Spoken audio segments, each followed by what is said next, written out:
Bersyukur untuk pujian yang indah dan bersyukur untuk anak-anak remaja yang boleh memuji memuliakan Tuhan. Mari kita bersatu dalam doa. Bapa, biarlah pada masa-masa ini, masa-masa Advent, nama-Mu terus diagungkan dan dimuliakan di dalam kehidupan kami, Tuhan. Dan kami bersyukur untuk saat-saat ini kami boleh diterima kembali dan kami boleh memuji menyenangkan Tuhan. Dan tiba waktunya kami diberi kesempatan untuk kami kembali belajar kebenaran firman-Mu. Kami mohon Engkau Tuhan berbicaralah di hati kami masing-masing. Supaya firman-Mu itu yang boleh menjadi kekuatan dan penopang dan penerang dalam kehidupan kami. Tolong kami Tuhan yang lemah dan kecil ini. Dan tolong hamba-Mu yang kecil dan penuh keterbatasan. Supaya boleh menyampaikan kebenaran dan keindahan firman-Mu dengan jelas. Ini doa kami Tuhan. Kami sehati berdoa. Hanya di dalam nama Tuhan kami Yesus Kristus, Allah kami yang hidup, kami telah berdoa. Amin. Bapak Ibu yang dicintai Tuhan, Shalom. Shalom. Senang sekali hari ini boleh bersama-sama dengan Bapak Ibu Saudara untuk kita kembali belajar kebenaran firman Tuhan. Tema yang diberikan kepada saya hari ini adalah sukacita dalam kerajaan yang baru. Saudara, izinkan saya memulai dengan sebuah cerita kisah sederhana. Satu kali ada seorang tukang kayu yang di dalam perjalanannya dia mau pergi bekerja. Ketika dia berjalan dia menemukan sebuah koin. Ketika dia menginjak sesuatu, apa ini? Ternyata ada sebuah koin. Ketika dia ambil tuh koin, ternyata koin itu agak penyok. Tapi setelah dilihat-lihat lagi, ini koin gak biasa ini. Beda ini. Oleh karena itu dia mulai pikir-pikir, mungkin saya coba bawa ke bank ya. Mungkin berharga begitu. Ketika tukang kayu ini bawa ke bank, petugas bank bilang, di sini nggak bisa, nggak laku ini. Coba kamu pergi ke toko di seberang jalan sana, ada toko barang antik, mungkin saja laku. Ketika tukang kayu bawa ke sana, ternyata toko barang antik itu menghadiahkan tukang kayu ini 1 juta rupiah diganti. Wah, bapak ini kemudian ambil HP-nya, dia keluar, dia update status, puji Tuhan. Kemudian ketika itu bapak ini pergi membelikan lemari dengan kayu jati 1 juta cukup untuk memberikan lemari gitu. Ketika dia bawa lemari itu berjalan pulang, ternyata ada ibu-ibu yang nawar, boleh nggak lemarinya aku beli 4 juta. Tanpa panjang lebar tukang kayu ini memberikan dan tukang kayu ini mendapatkan 4 juta rupiah. Kemudian ketika uang itu dibawa pulang, disimpan dalam kantong plastik hitam, kemudian sampai di depan rumah. Tiba-tiba di depan rumah ada pengendara motor langsung merampas kantong hitam itu. Dan istrinya yang keluar melihat itu, dia sedang dirampas itu. Istrinya bertanya kepada suaminya, tukang kayu itu dia bertanya, Papa nggak apa-apa? Iya, apa yang dirampas? Apa yang hilang? Apa jawaban tukang kayu ini? Tukang kayu ini bilang, tidak apa-apa. Hanya sebuah koin penyok. Bapak Ibu Saudara, mengapa tukang kayu ini bisa menjawab dengan damai sejahtera? Kalau kita melihat bukankah ia kehilangan sesuatu? Bukan karena ia tidak kehilangan apa-apa, ia kehilangan 4 juta rupiah di situ. Tetapi karena ia sadar satu hal yang penting di sini. Sejak awal ia tidak pernah merasa berhak atas semuanya itu. Maka semuanya berawal dari sesuatu yang bukan miliknya. Dan dia bilang adalah sebuah koin penyok yang ia temukan. Maka sebuah kisah sederhana ini menolong kita melihat satu kebenaran. Kebenarannya apa? Cara kita melihat sesuatu, apa yang kita miliki, dan apa yang kita kehilangan akan sangat menentukan sukacita kita. Di akhir tahun ini sebagian kita mungkin sangat bersukacita karena apa? Karena kita sehat. Karena kita memiliki keluarga. Karena kita memiliki segala kecukupan. Karena kita bisa liburan atau kita mengalami berkat yang Tuhan izinkan. Mungkin di akhir tahun ini sebagian kita juga sulit bersukacita. Kenapa? Karena kita kehilangan mungkin. Kehilangan orang yang kita kasih, kehilangan barang, kehilangan sesuatu pribadi yang tidak kita inginkan. Ataupun ada doa-doa yang belum dijawab. Ataupun ada konflik keluarga. Atau luka batin yang kita alami. Saudara, jujur saja sebagai manusia, sukacita kita memang sangat dipengaruhi oleh keadaan, bukan? Namun Alkitab mengajarkan sesuatu yang lebih dalam di sini, bahwa sukacita warga kerajaan Allah, sukacita kerajaan baru itu bukan terutama ditentukan oleh keadaan, melainkan oleh siapa Allah yang kita kenal. Maka itulah sebabnya Alkitab berani berkata, kalau kita melihat di dalam Mazmur 37 ayat 4 berkata, bersukacitalah karena Tuhan. Dan di dalam Nehemia 8 ayat 10 dikatakan, jangan kamu bersusah hati, sebab sukacita karena Tuhan itulah perlindungan. Tuhan mengingatkan Nehemia, perlindungannya dari mana? Karena sukacita karena Tuhan. Dalam Yohanes 15 ayat 11 Tuhan Yesus lebih gamblang lagi mengatakan, bagaimana sukacita kita anak-anak Tuhan itu penuh. Dengan apa? Yesus berkata, supaya sukacitaku ada di dalam kamu. Maka sukacita anak-anak Tuhan itu penuh. Maka kita melihat di sini, apakah sukacita karena Tuhan ini terlalu klise kita dengar? Apakah ini terlalu ideal? Apakah ini terlalu rohani? Apakah itu hanya di Alkitab saja? Apakah ini terlalu tinggi bagi kita? Kadang kita berkata, iya sih aku bersukacita karena Tuhan. Tapi mungkin versi jujurnya adalah bersukacita dalam Tuhan dan bersukacita dalam saldo. Kalau saldo naik, sukacita terus naik. Kalau saldo turun, iman juga ikutan turun. Namun hari ini saudara, kita akan belajar dari seorang perempuan muda bernama Maria. Seorang yang bersukacita bukan karena hidupnya aman dan nyaman. Melainkan justru ketika hidupnya sangat tidak pasti, mari kita melihat bagaimana sukacita dalam kerajaan baru itu nyata. Bukan sebagai usaha manusia, tetapi anugerah Allah. Mari kita membuka firman Tuhan dari Lukas pasal yang pertama, ayat yang ke-46 ayat sampai yang ke-55. Izinkan saya membacakan untuk Bapak Ibu Saudara sekalian.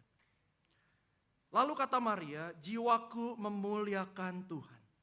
Dan hatiku bergembira karena Allah juru selamatku. Sebab ia telah memperhatikan kerendahan hambanya. Sesungguhnya mulai dari sekarang segala keturunan akan menyebut aku berbahagia. Karena yang Maha Kuasa telah melakukan perbuatan-perbuatan besar kepadaku dan kuduslah namanya. Rahmatnya turun-temurun atas orang yang takut akan dia. Ia memperlihatkan kuasanya dengan perbuatan tangannya dan mencerai-beraikan orang-orang yang congkak hatinya. Ia menurunkan orang-orang yang berkuasa dari tahtanya dan meninggikan orang-orang yang rendah. Ia melimpahkan segala yang baik kepada orang yang lapar dan menyuruh orang kaya pergi dengan tangan hampa.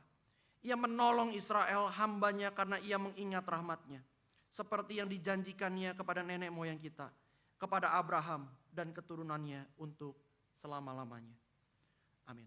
Berbahagialah setiap kita yang membaca, merenungkan, melakukan, mengabarkan firman Tuhan dalam kehidupan kita hari lepas hari. Nyanyian pujian Maria ini dilakukan di mana? Di rumah Elisabet. Elisabet adalah istri Zakaria, ibu dari Yohanes Pembaptis. Dan Maria waktu itu melakukan perjalanan ke rumah Elisabet dan dia 3 bulan lamanya tinggal di situ. Satu, Elisabet sedang hamil, Yohanes Pembaptis 6 bulan. Di sini firman Tuhan, kalau kita melihat, Maria mengajarkan salah satu aspek memuliakan Tuhan. Maria berkata, jiwaku memuliakan Tuhan dan hatiku bergembira karena Allah juru selamatku. Kita tahu, memuliakan Tuhan bisa dengan kita melakukan segala sesuatu yang terlihat keluar yang kita lakukan buat Tuhan. Tapi di sini firman Tuhan mengajarkan kita memuliakan Tuhan juga dengan lakukan di dalam, di internal kita. Dengan apa? Dengan jiwa kita bergembira karena Tuhan.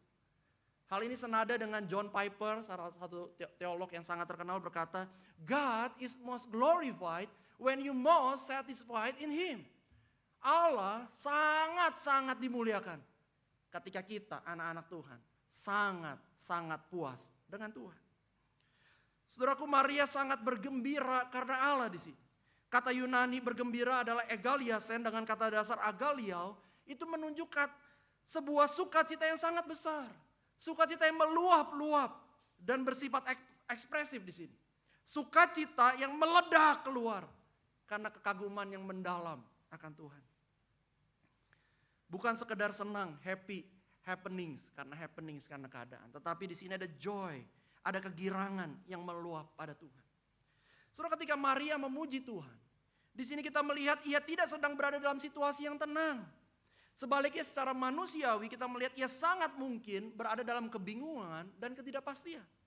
Ia akan menghadapi karya Allah yang sama sekali baru di dalam kehidupan manusia, sejarah manusia. Wanita hamil tanpa hubungan dengan laki-laki. Saudara, kalau saya lihat ada anak-anak pemuda-pemudi, kita pindah keluar kota, tempat baru, kota baru, kita kan gelisah begitu ya. Tapi itu orang-orang udah pernah melakukan, koko-koko cici kita, papa kita, mama kita. Tapi ini Maria akan melakukan sesuatu, mengalami sesuatu yang belum pernah dialami oleh satu pribadi pun dalam sejarah manusia. Saudara, ketika Tuhan memulai karya besar dalam hidup Maria, Maria menjadi jauh lebih tidak pasti hidupnya. Yang pertama, ia bertunangan, ia belum menikah, tetapi tiba-tiba hamil. Yang kedua, ia harus menjelaskan ke Yusuf, kekasihnya.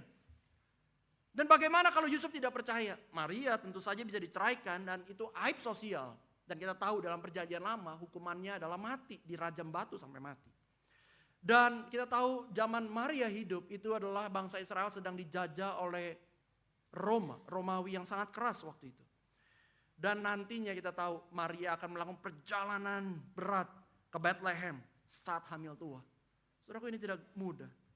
Tetapi dalam pujian Maria ini, ketika dia mendapat kabar dari malaikat, dia pergi ke rumah Elizabeth. Ada dua hal alasan dari pujian Maria. Mengapa Maria bisa tetap bersuka cita? Karena Allah. Dalam melewati kebingungan dan ketidakpastian. Yang pertama, Maria berfokus pada Allah yang beranugerah dalam dirinya. Apa yang dikatakan malaikat itu? Di dalam pasal yang pertama ayat yang ke-29 dikatakan, kata malaikat itu kepadanya, engkau beroleh anugerah di hadapan Allah. Saudaraku, Maria memilih berfokus pada Allah yang beranugerah. Maria memilih berfokus pada anugerah Allah yang ia sedang terima. Meskipun keadaannya tidak pasti dan beresiko bagi dirinya. Saudaraku, bagaimana kita bisa melihat Maria menyadari dan dia bisa berfokus pada Allah yang beranugerah. Yang pertama, Maria menyadari posisi diri yang rendah di hadapan Allah. Maria katakan di situ di ayat yang ke-48, kerendahan hambanya. Maria sadar betul dirinya bukan siapa-siapa di hadapan Tuhan. Maka Tuhan berhak melakukan segala sesuatu. Tuhan berhak. Karena Tuhan pemilik hidupnya. Tuhan berhak melakukan segala sesuatu atas dirinya. Maka kita tahu sebelumnya Maria di dalam doa ketika bertemu dengan malaikat, dia berkata dengan apa? Sesungguhnya aku ini adalah hamba Tuhan. Hambanya Tuhan. Dulos ya Tuhan. Dia melihat Tuhan sebagai pemilik hidupnya. Dan Tuhan berhak. Maria menyadari kerendahan dirinya di hadapan Tuhan. Saudaraku, yang kedua, kalau Maria hanya rendah saja, dia bukan melihat pada dirinya. Tapi karena dia bercermin, dia bertemu dengan Allah yang besar. Yang kedua, kita melihat dia berkata, yang maha kuasa. Maria menyadari pribadi yang memberikan anugerah adalah pribadi yang penuh kuasa. Pribadi yang kudus, di situ kuduslah namanya. Saudaraku, di sini Maria sadar diri rendah karena dia telah bertemu, dia berjumpa, dia mengalami Allah yang besar dan Allah yang kudus itu. Dan yang ketiga, ketika Maria bercermin, dia bertemu dengan Allah yang kudus itu. Maka Maria mengalami betul anugerah Allah ketika dikatakan engkau beroleh anugerah. Maria mengatakan di situ, Maria mendapatkan perhatian Allah di situ. Maria mengalami perbuatan-perbuatan Allah yang besar. Maria mengalami rahmatnya Allah. Bahkan sampai keturunannya Maria saat itu. Bahkan turun-temurun Maria merasakan itu. Saudaraku, akhir tahun ini, apakah kita makin menyadari diri ini kecil di hadapan Allah? Apakah kita ini makin menyadari jadi anak Tuhan, jadi kita bisa melayani Tuhan? Kita makin menyadari kita ini bukan siapa-siapa.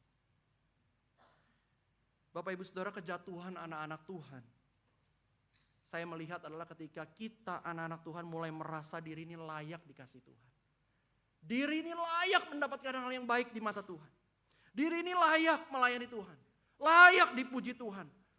Diri ini cukup hebat melawan dosa. Ini udah mulai bahaya. Kalau kita merasa diri, saya ini boleh juga ya, caputo ya, dalam melayani Tuhan. Saya ini boleh juga ya jadi anak Tuhan. Ini bahaya Bapak Ibu. Bapak Ibu, kalau orang Kristen tidak sadar punya pemahaman ini, maka nggak heran. Ketika keadaan susah, apa yang dilakukan? Marah dan ngambek sama Tuhan. Karena apa?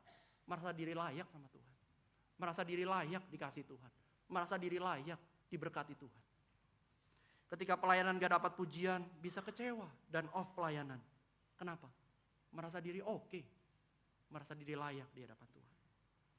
Saudaraku, Yohanes Pembaptis ingatkan di dalam Yohanes 3:30. Yohanes Pembaptis tahu betul, iya, Kristus harus makin besar. Tapi aku harus makin kecil. Biarlah ini semangat yang Maria sampaikan ini boleh menjadi semangat kita untuk kita sadar betul. Dan inilah sumber sukacita yang pertama. Menyadari Allah yang berada ketika kita mengalami anugerah Tuhan. Itu bukan karena kita, tapi kemurahan Tuhan. Saudara, kita sadar diri kecil bukan dengan menatap diri, tetapi dengan memandang Tuhan yang besar, yang kudus. Kita memang debu, tetapi debu ditemukan Allah yang besar ini.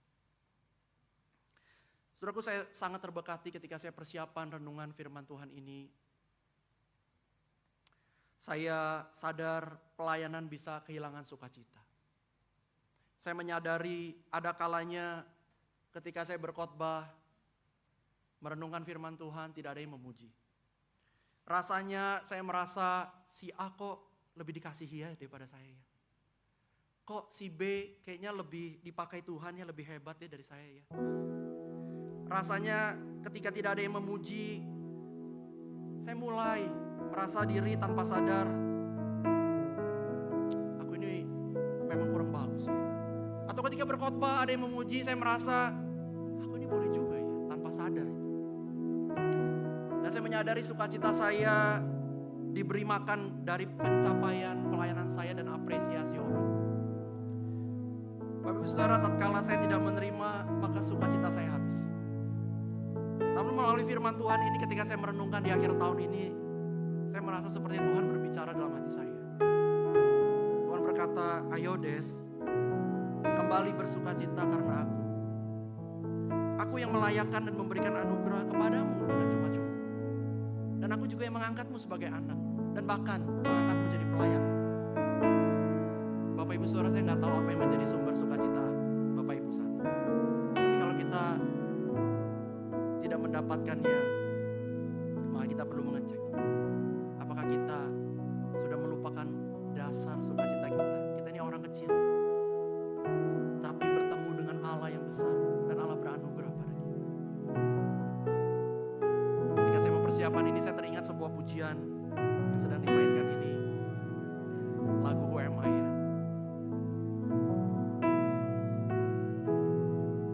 Who am I that the Lord of all the earth would care to know my name, would care to feel my hurt. Who am I that the bright and morning star would choose to light the way for my ever-wandering heart? Not because of who I am, but because of what you've done, but because of what I've done, but because of who you are. I am a flower quickly fading, here today and gone tomorrow. A wave tossed in the ocean, a vapor in the wind. Still you hear me when I'm calling. Lord, you catch me when I'm falling, and you've taught me who I am. Who am I? I'm yours. Baik saudara, mari kita kembali ingat. Kita ini tadinya bukan siapa-siapa. Kita ini hanya debu yang kemudian akan layak dibuang dan dapat murka Allah. Tetapi karena kemurahan hati Kristus yang menerima kita secara cuma-cuma, karena pribadi Kristus, karena karya Kristus, maka kita diterima Allah. Kita menjadi anaknya, bahkan hamba-hambanya bisa melayani Dia. Saudara, seberapa besar kasih Allah dalam inkarnasi Kristus. Saudara, dalam bukunya Marva Dawn menuliskan demikian. Kebesaran kasih Allah dalam inkarnasi. Saudara bayangkan, pembuat sepatu menjadi sepatu. Kalau kita melihat Allah menjadi manusia, saudara, kita bayangkan Marva Dawn mengingatkan kita, kalau pembuat sepatu menjadi sepatu, berarti kita melihat bagaimana pengorbanan Allah. Dia ketika merendahkan diri, Dia ketika menyatakan kasih-Nya kepada saudara dan saya. Saudara, jika di momen Natal ini kita merasa kurang bersuka cita, ingat anugerah inkarnasi, ingat anugerah keselamatan yang sangat-sangat besar yang kita telah terima dari Tuhan Yesus. Dan inilah sukacita warga kerajaan sorga yang pertama, yaitu berfokus pada Allah yang penuh anugerah. Saudara, itu yang poin yang pertama. Poin yang kedua, saudara, bagaimana sukacita kerajaan baru itu? Kalau kita melihat Maria berfokus pada Allah yang berdaulat dalam dunia. Pada bagian yang kedua, kita di sini melihat bagaimana Maria memuji Allah yang berdaulat di tengah dunia yang masih rusak. Bukan dunia yang sudah beres waktu itu. Kita melihat Allah dalam pujian Maria, Allah perlihatkan kuasanya dan cerai-beraikan orang yang cokak hati. Maria mengatakan Allah turunkan orang berdosa dan tinggikan orang yang rendah. Dan Maria berkata Allah itu adil, yang memelihara orang miskin dan mencukupkan yang kaya. Dan Allah dikatakan penolong dan menepati janjinya. Saudara, kalau kita melihat pujian Maria, bukan berdasarkan keadaan, tetapi berdasarkan dari siapa Allah yang ia kenal. Saudaraku, Maria tidak memandang dunia secara klise. Ia tahu betul bangsanya sedang hidup di bawah penjajahan Romawi di situ. Secara keadaan tidak ada alasan untuk bersuka cita. Maria paham betul, kedaulatan Allah tidak berarti Allah segera meniadakan penderitaan. Melainkan bahwa Allah tetap pegang kendali penuh atas dunia. Ia percaya bukan keadaan yang dialami, tapi ia percaya kepada kedaulatan Allah yang ia percaya, Allah yang ia kenal. Saudaraku, inilah yang menjelaskan mengapa kekristenan bertahan selama 2000 tahun. Kalau kita melihat mulai dari zaman Kristus, murid-murid Kristus yang pertama, apakah di situ penuh nyaman dan keamanan? Tidak. Mereka dikejar-kejar, mereka disiksa, bahkan mereka dibunuh. Tetapi apa yang membuat kekristenan bisa bertahan? Karena kita tahu kedaulatan Allah. Maka saudara, kita belajar di sini kedaulatan Allah tidak dijanjikan untuk membawa kehidupan kita aman dan nyaman. Kalau kita berpikir Allah yang berdaulat, Allah pasti meniadakan penderitaan, Allah pasti meniadakan kejahatan. Kita percaya itu akan disempurnakan Allah pada akhir zaman. Tetapi pada zaman ini kita percaya kedaulatan Allah tidak meniadakan penderitaan. Tapi satu hal yang kita tahu, kedaulatan Allah tetap ada untuk memastikan Injilnya terus maju. Maka yang terpenting bukan tentang hidup kita, bukan tentang kenyamanan kita, tetapi bagaimana kedaulatan Allah memastikan Injil tetap maju. Maka kita pelayan-pelayan Tuhan, anak-anak Tuhan, kita menyadari kita ini bukan siapa-siapa, kita ini hanya figuran. Tetapi peran utamanya adalah Kristus. Ketika Dia datang, kita menyadari, kita percaya Allah yang berdaulat. Maka kita percaya dalam kehidupan ini, Dia dalam segala keadaan, penderitaan, kejahatan, God is in control. Saudaraku, maka sukacita karena Tuhan itu bukan spontanitas. Tetapi kita perlu melatih hati untuk kita menyadari kedua hal ini. Apa yang kita bisa latih? Saya pikir 3 hal yang kita bisa latih. Yang pertama, kita perlu melatih hati. Yang pertama, kita ingat anugerah, bukan menghitung kekurangan. Seringkali ketika kita kehilangan sukacita, kenapa? Karena kita fokusnya adalah apa yang belum kita dapatkan dari Tuhan. Kita kehilangan sukacita. Karena doa kita adalah terus meminta, kita meminta terus. Kita merasa kita terus berkekurangan. Maka fokus sukacita kita gak akan pernah bisa kepada Allah yang beranugerah. Maka mulailah dengan pertanyaan sederhana setiap malam. Mungkin pulang setiap malam kita mulai bertanya dalam keluarga, dalam mesbah keluarga kita, di dalam bersama anak-anak. Kita bertanya apa ya anugerah Tuhan yang Tuhan sudah berikan hari ini yang buat kita. Yang buat kita ini gak pantas menerima apa ya. Mari kita ingat anugerah itu setiap hari. Yang kedua, kita perlu jujur kepada Tuhan, bukan berpura-pura rohani. Sukacita karena Tuhan tidak lahir dengan menyangkal luka. tetapi membawa luka itu kepada Tuhan. Ketika hati kita berkata, Tuhan aku lelah, Tuhan aku riri, Tuhan aku kecewa. Aku tidak mengerti Tuhan. Saudaraku, itu bukan dosa. Itu doa. Ketika kita melihat Mazmur, banyak sekali kekecewaan. Meledak amarahnya kepada Tuhan, marah sama Tuhan. Itu bukan dosa, itu doa. Yang ketiga, kita perlu arahkan sukacita kita pada Kristus, bukan pada keadaan. Setiap kali keadaan naik turun, doa belum dijawab, keadaan susah. Apakah kita berani bertanya dalam hati kita, jika semua ini tidak berubah, apakah Tuhan tetap cukup bagiku? Saudaraku, ini pertanyaan yang bukan hal yang mudah. Saya pernah bertanya itu ketika saya sakit 2 tahun yang lalu. Ketika saya berkata sama Tuhan, Tuhan saya udah berdoa, Tuhan gak sembuhkan. Dan akhirnya saya berkata sama Tuhan, Tuhan mau sembuhkan, Tuhan tidak, gak apa-apa. Tapi biarlah hati saya cukup sama Tuhan. Saudara, arahkan sukacita kita pada Kristus, bukan pada keadaan. Karena Tuhan Yesus tetap layak jadi sumber sukacita kita. Tuhan Yesus tetap layak menjadi kesukacitaan kita. Dan ketika kita terus melatih hati kita dengan demikian, itulah sukacita warga kerajaan Allah. Saudara, mungkin saat ini saudara alami keadaan yang belum berubah, doa yang belum terjawab, dan luka yang belum sembuh. Tetapi hari ini, ketika saudara datang, saya percaya tidak kebetulan. Tapi mari kita alihkan sukacita kita, bukan hanya dari keadaan, tetapi pada pribadi. Bukan karena hidup kita baik, tetapi karena kita tahu kita punya Allah yang baik. Bukan karena kita kuat, tapi karena kita tahu kita punya Allah yang setia. Dan di sanalah perlahan nyata dan oleh anugerah Tuhan, sukacita karena Tuhan akan dipulihkan. Mari Bapak Ibu Saudara, kita bersukacita karena Tuhan yang senantiasa beranugerah dan berdaulat dalam hidup kita. Mari kita berdoa. Bapak, sekali lagi kami berterima kasih untuk firman-Mu yang indah. Melalui pujian Maria kami diingatkan bahwa di tengah-tengah kehidupan yang kami sangat sulit bersukacita. Tapi biarlah hati kami Tuhan terus arahkan pada Engkau Allah yang beranugerah dan berdaulat dalam kehidupan kami. Mungkin saat-saat ini menjadi saat-saat yang tidak mudah di akhir tahun ini bagi kami.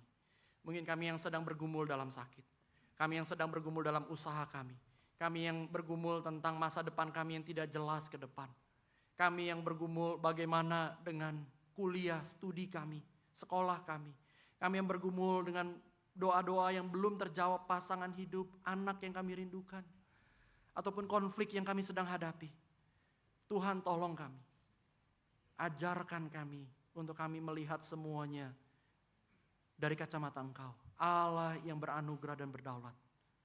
Dan ajari kami terus bersandar kepadamu. Tuhan terima kasih. Untuk firman-Mu, kuatkan kami, arahkan hati kami terus kepada Engkau. Hanya demi nama Tuhan Yesus kami telah berdoa. Amin. Soli Deo Gloria, Tuhan memberkati Bapak.